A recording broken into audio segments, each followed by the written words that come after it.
What's up guys, my name is Westy, and today I've got an episode of BattleChat for you guys. E3 has now finished, and me and MattTheMusketeer sat down to have a little conversation about how we thought the whole Battlefield 4 multiplayer reveal went, what we thought some of the best things were, some of the most innovative, and what things caught our eye. So I hope you enjoy the video, and I'll talk to you again at the end.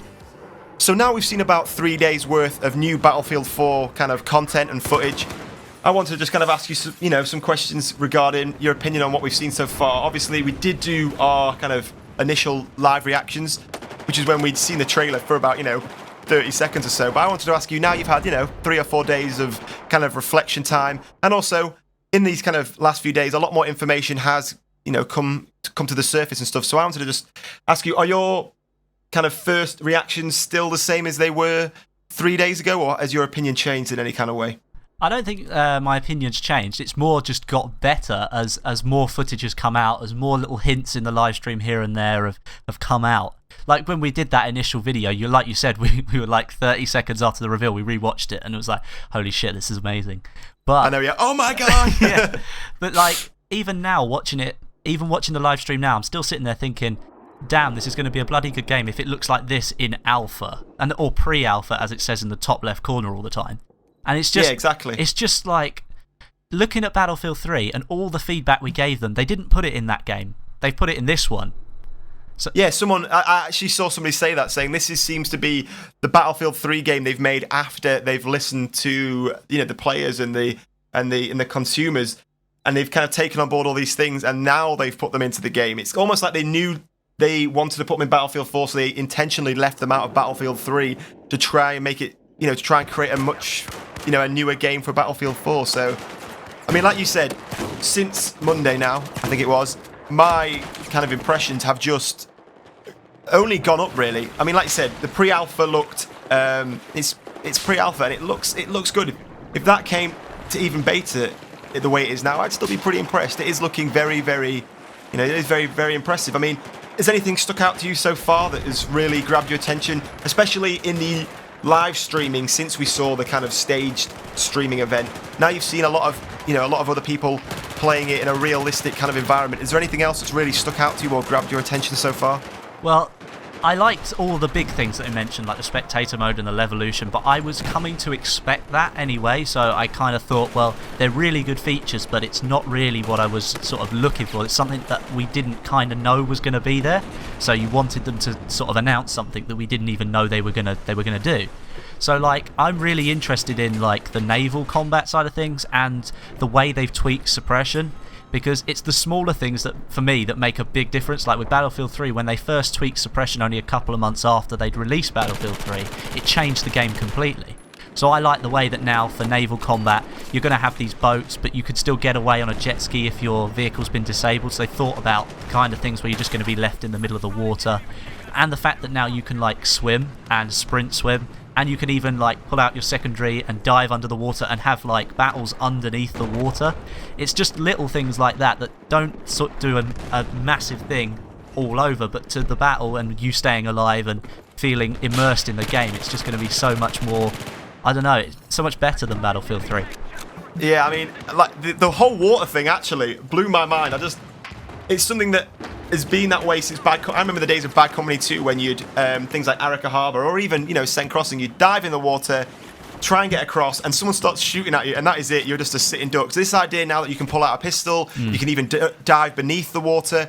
It's just these little extra things, like you said, that are going to make a massive change to the game. Like even when you jump into the water and his head submerges below the water for a couple of seconds, it's just that kind of thing that really, I think it's going to make a massive change to the game. I mean, some of the things I spoke about in my video today, little tiny things that, as you said, I think are going to make a really big change. Things like you can now put any of the gadgets that you have into any of the 2 slots. So that's going to improve customization. Obviously, on Battlefield 3, you can only put, say, an underbarrel grenade launcher in your first slot and then your defibrillators in the second slot. But now you can put any items in any slot, which means your choices of what you carry are going to be times tenfold, even if you're only carrying the same pieces of kit you could in Battlefield 3. So it's little things like that that, as you said, are going to really make a big difference in the game, I think. It's it's all over as well. They've really tried to. When we said they took all the feedback, they really did take every bit of feedback and think, do you know what? How could we make this better? How could we improve this? How could we make this less overpowered? How could we do this?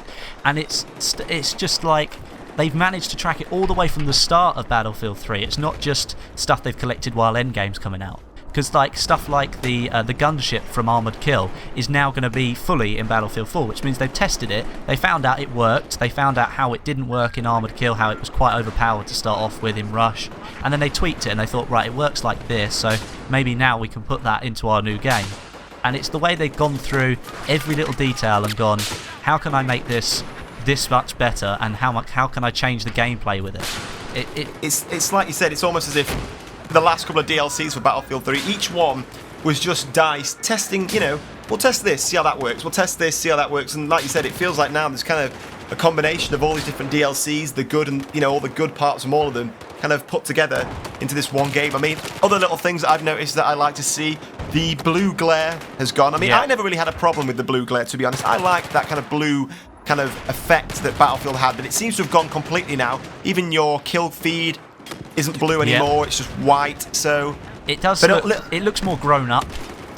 Yes, it looks a little bit more, it just looks like a maturer game. I mean, one little thing that I wanted to talk to you about is something that I failed to mention in my latest video, and it was something that I think is one of those little things that will have a big change, and I think it's there to counteract spawn trapping. Have you seen on the gameplay the bollards that you can activate? Yeah.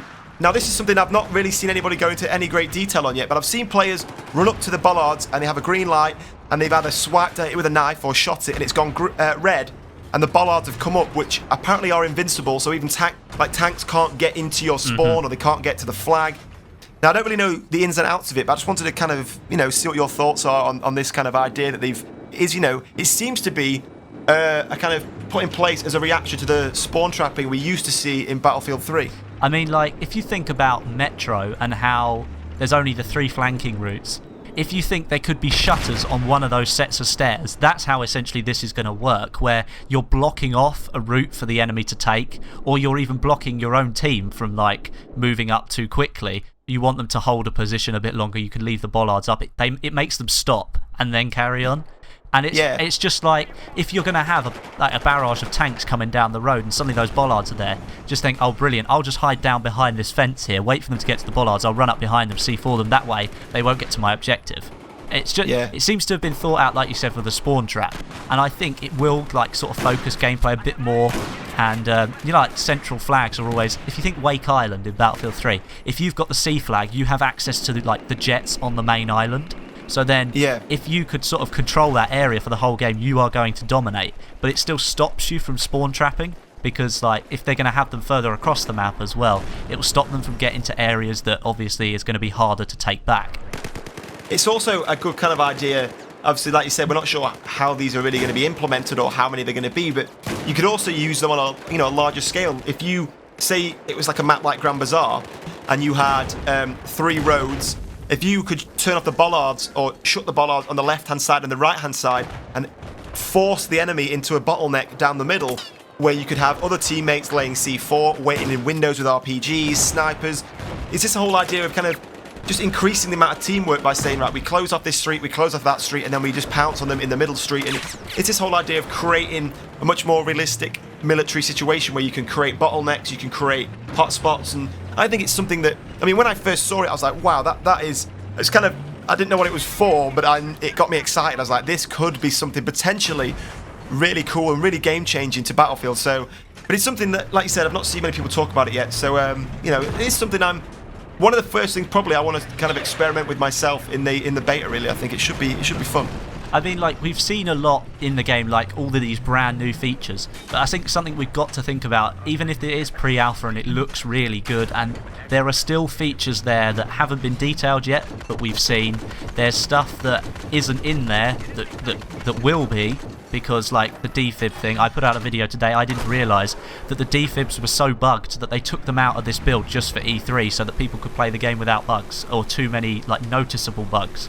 I think it was Demise, wasn't it? The DICE dev mentioned that on Reddit, didn't he? Yeah. And I just think that even we're at this point, they're still innovating all these brand new things, but we have to think that the game is nowhere near finished yet, and all of the things we're seeing right now are probably going to change in some form. So like, even with the skyscraper falling down, they may add different animations to how it falls down, I don't know.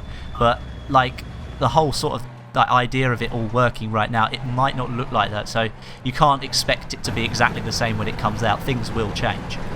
Oh no, I mean, if we look at the Battlefield 3 alpha, which I was lucky enough to have, I mean, the MCOM's changed around. We even had vehicles on Operation Metro. I mean, that now was absolutely flabbergasted some people, but there were vehicles on Operation Metro on the alpha, and the objectives were in different places.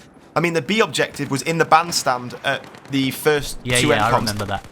And it was practically in the middle of the enemy spawn, so you had to go there in numbers to even have a chance of taking it. And it's that kind of thing that, because that didn't work, they changed it, and now, you know, it's a bit more successful. So I actually think that having this pre-alpha, which is something Battlefield 3 didn't have, can only be a good thing. The more chance we get to play this game earlier down the line and really give this game a test means, you know, they find these bugs quicker, they balance this game better. So I'm just hoping that this time they release the alpha and the beta a little bit earlier than they did with Battlefield 3, so the beta can actually be worthwhile and really have some effect on the game. Because with Battlefield 3, it wasn't so much a beta as it was just a demo. Yeah, really. It really was. Like, even if you think about it right now, Battlefield 3 to me, even to this day, I know that they've done a lot of tweaks and stuff, it still felt rushed. They didn't felt like it seemed like they had to make this game in order to meet their 2-year cycle from Bad Company 2.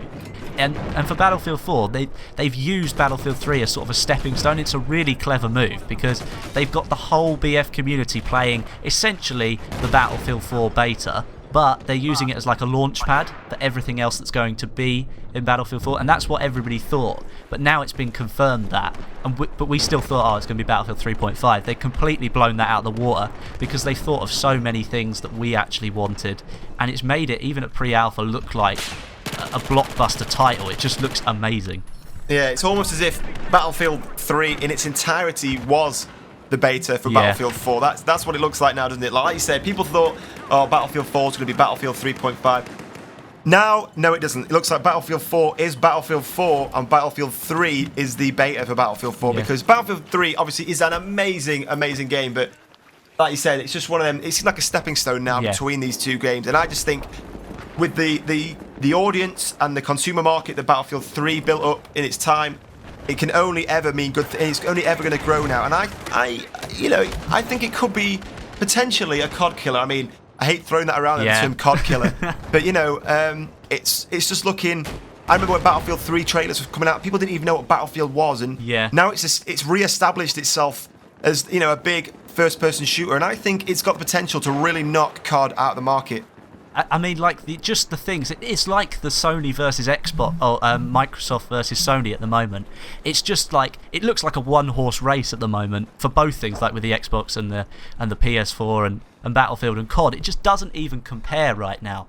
But I'm still going to say, I'm not going to go too much on what I've seen here because it's all subject to change anyway. So I don't want to get my hopes up too high before they change the things that I like.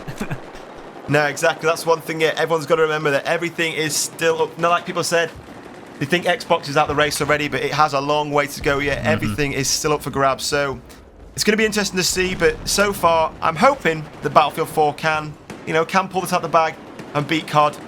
But COD's still a big contender. I mean, people are disliking it more and more, but it is still a big dog in the market. So it's going to be a tough battle. But you know, I'm hoping Battlefield 4 has got the guts to step up the game and hopefully beat Call of Duty. Just one final thing to round this whole thing off. What was your favourite thing from this alpha? Because we've got to say something. What was your favourite thing? My favourite, one final thing to round it up, that's a hard question. One thing to summarise the alpha. For me, it's probably got to be the character models. I know that sounds something weird, but the Chinese soldiers and the new American troops, they look really, really cool. I mean, Battlefield 3, they look very, standard, just US Marines, in this, the look of the troops so far is really, really special. So for me, that's something that really has grabbed my attention so far, is the character models do look really, really impressive. For me, it's got to be the way that they've built Battlefield 4 to be what Battlefield 3 should have been. And they've built it, but they've still managed to build it from the ground up. So they've gone back, built a whole new engine, and still managed to come out with, even at alpha stage, is what looks like a fantastic game. So I guess what I'm trying to say is that it's really the people that are making the game that I'm really happy for. But the most amazing thing has probably got to be the fact that motion balls are back for Recon. Oh yeah, we spoke about this many times before. Motion balls are back in Battlefield, and I am very, very pleased about that. Got to be. So that brings this episode of BattleChat to an end. However, I do want to know your opinion. What were the most important things for you in the multiplayer reveal for Battlefield 4? What most caught your eye? What things did you really like? Let me know down in the comments. But as I've said, this is the end of the video, guys. I hope you did enjoy it. If you did, don't forget to give it a like. And as I said, comments are always appreciated. I do try and read as many as I can. But my name is Westy, and I'll catch you guys in the next video.